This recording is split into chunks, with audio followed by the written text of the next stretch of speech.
Welcome to the Human Capital Innovations Podcast, your go-to source for personal, professional, and organizational growth and development. We hope you tune in often for all things people management, organizational development and change, organizational leadership, and social impact related. Maximize your personal and organizational potential with Human Capital Innovations Podcast.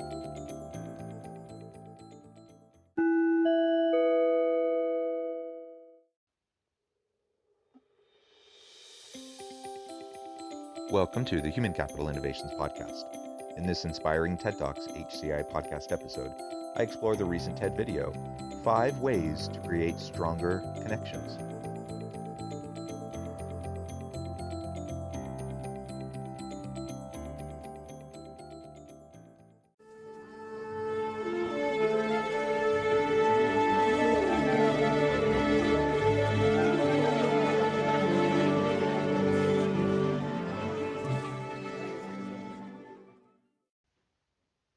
Welcome back to the Human Capital Innovations Podcast. Great to be with you again today for this inspiring TED Talks HCI podcast episode. Today I'll be exploring the recent TED video, 5 Ways to Create Stronger Connections. In a tech-obsessed culture, it can be difficult to build genuine relationships with people, especially in the workplace. Robert Reffkin shares his tips and tricks for establishing authentic connections on the job. Thanks for joining me, and I'll catch you on the flip side of this first clip.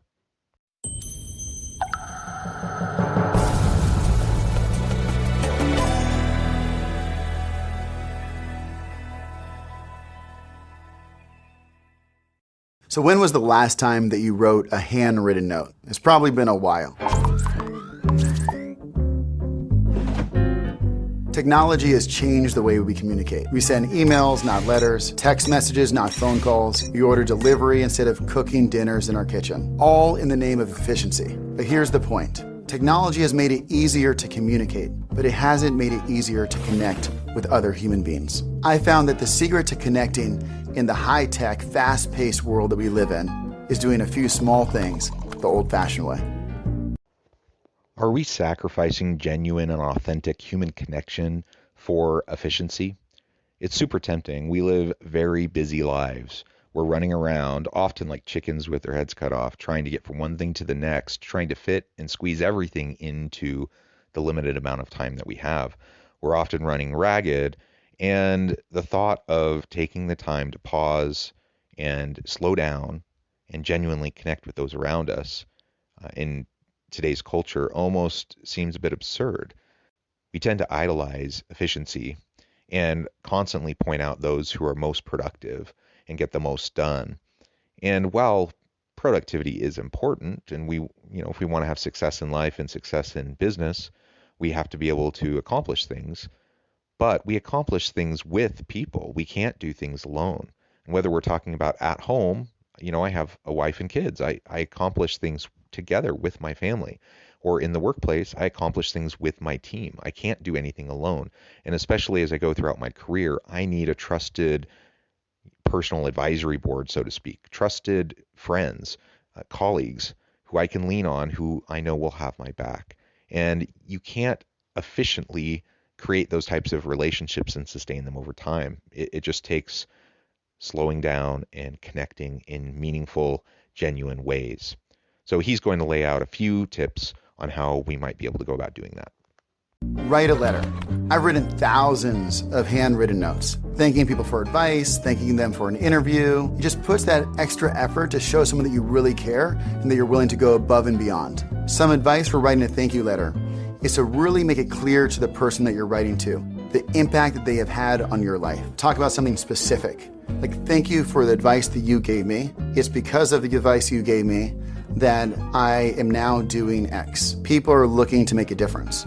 And so if you can show someone that they've really had an impact on the life that you're living, the life you're pursuing, it can have a huge impact.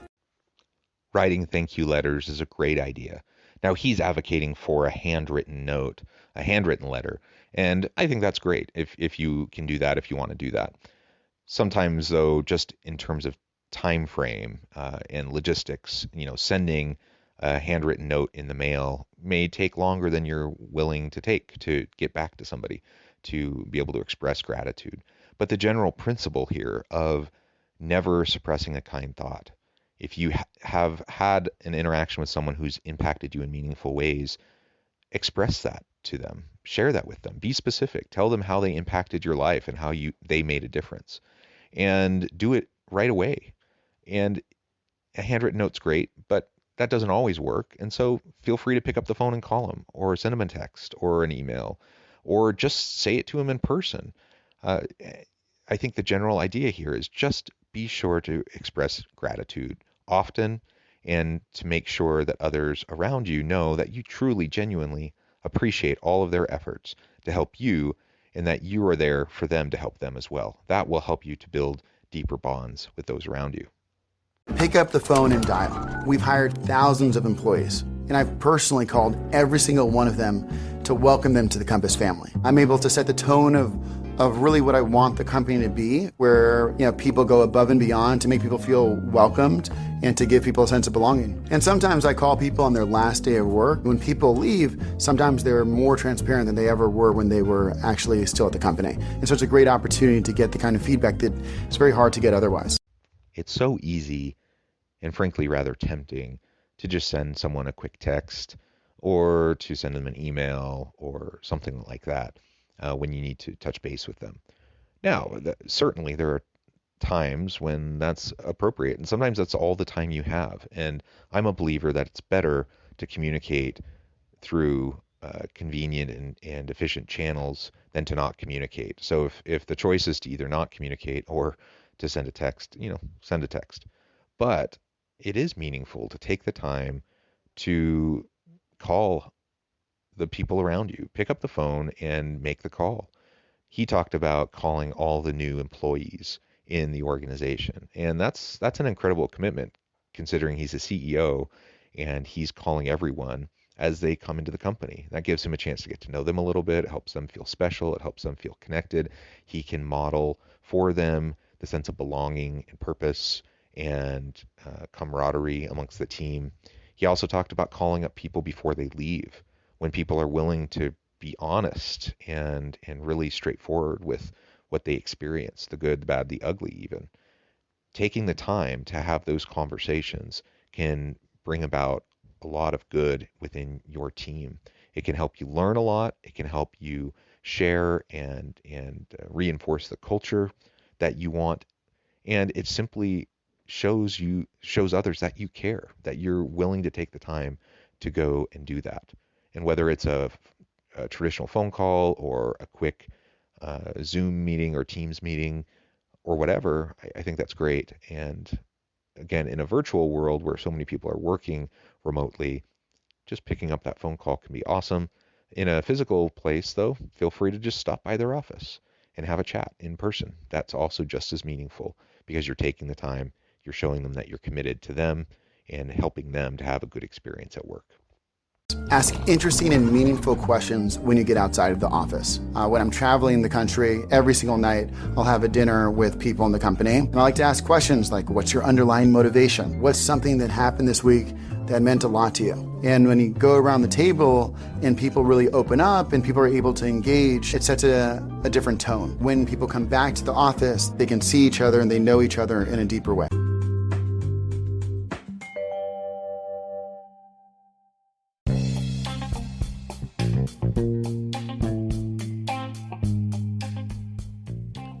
I'm excited to announce the publication of my new book from HCI Press, The Alchemy of Truly Remarkable Leadership: Ordinary, Everyday Actions That Produce Extraordinary Results. Consider how the nature of work has shifted over the past 50 years. With increased globalization, rapid technological advancement, and the shift in economic composition, the average job of today looks very different than the average job of 50 years ago. What will the jobs and organizations of tomorrow look like? Moreover, what does this all mean for organizational leaders? What are the core competencies and capabilities of organizations and their leadership that are prepared for continued disruption and geopolitical and socioeconomic shifts? Regardless of what the future holds, increasingly, leaders need to be socially minded, data-driven, decisive, champions of talent, and disruptors of the traditional notions of leadership, teams, organizations, and work. The Alchemy of Truly Remarkable Leadership will help you to explore your own leadership competencies and capabilities and consider ways to apply and implement them into your workplace and personal life.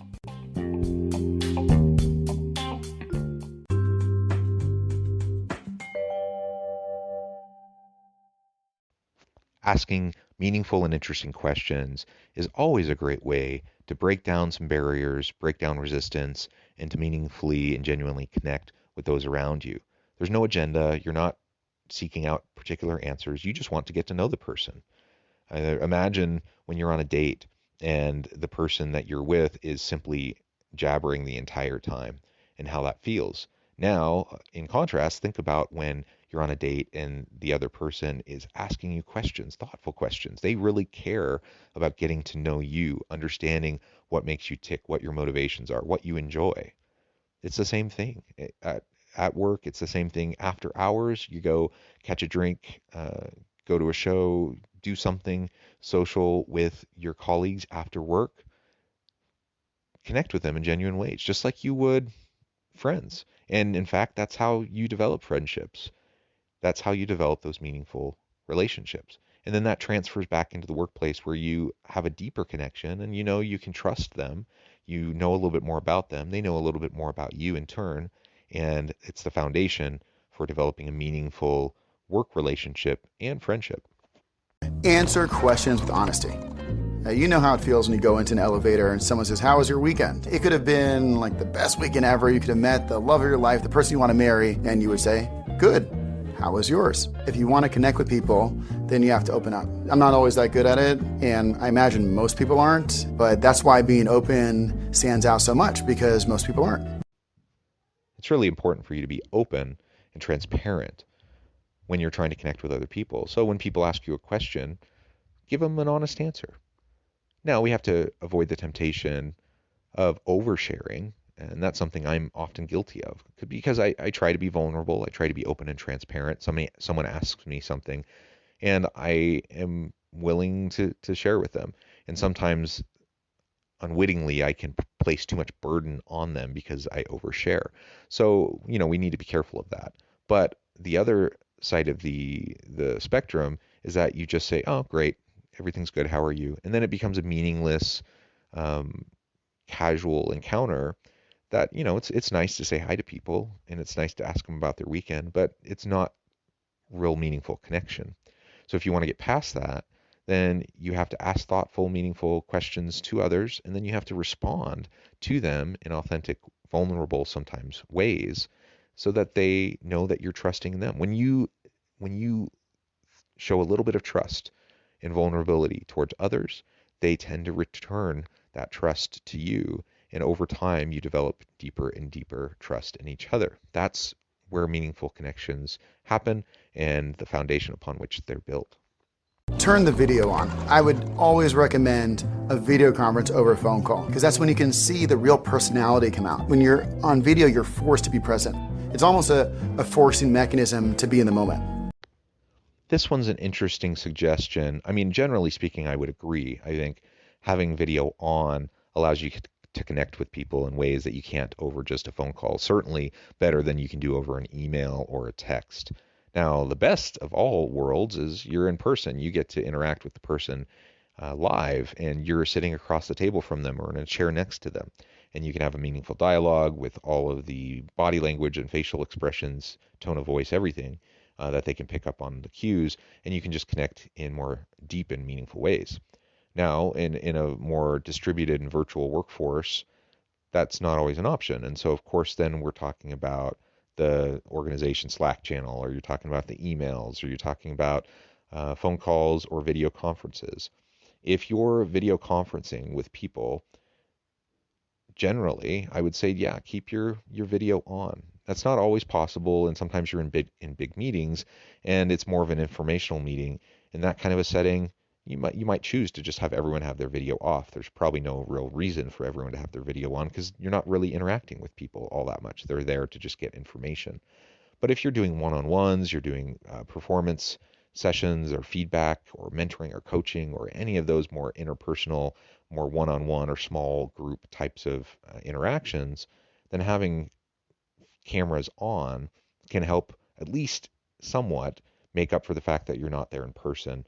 You can at least see facial expressions and a little bit of body language that can help. And it just allows you to see the other person and even virtually to be with them.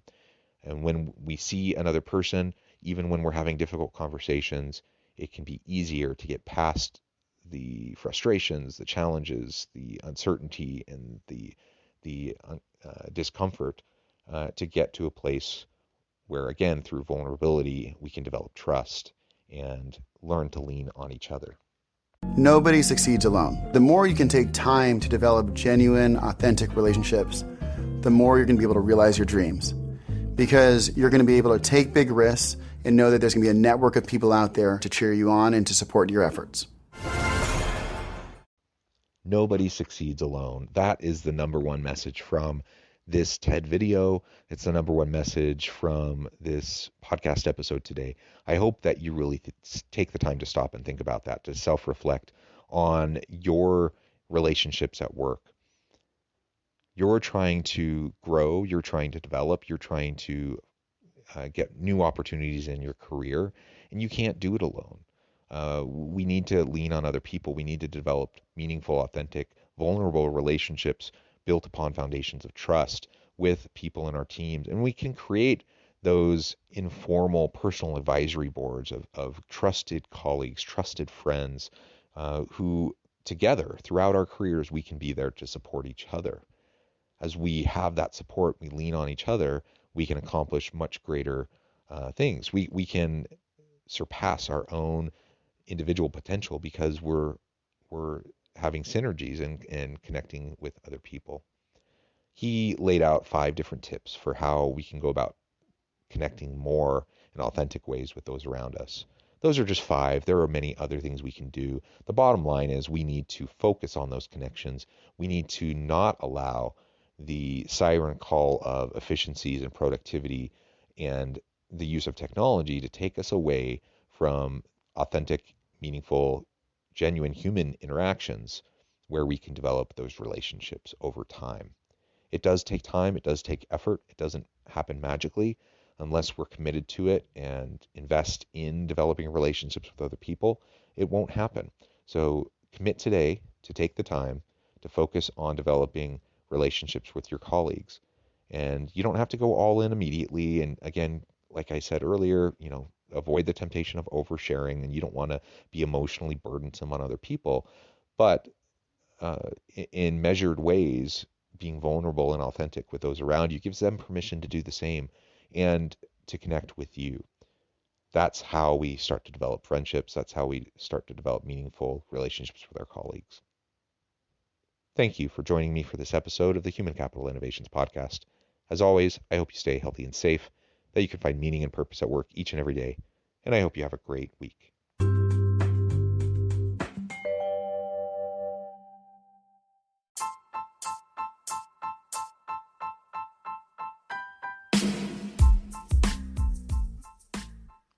We are excited about the launch of HCI's new magazine, Human Capital Leadership. Human Capital Leadership is a free, interactive e-magazine designed to help individuals, leaders, and organizations find innovative approaches to maximize their human capital potential. We will be publishing issues quarterly in August, November, February, and May. Check out the first issue and let us know what you think.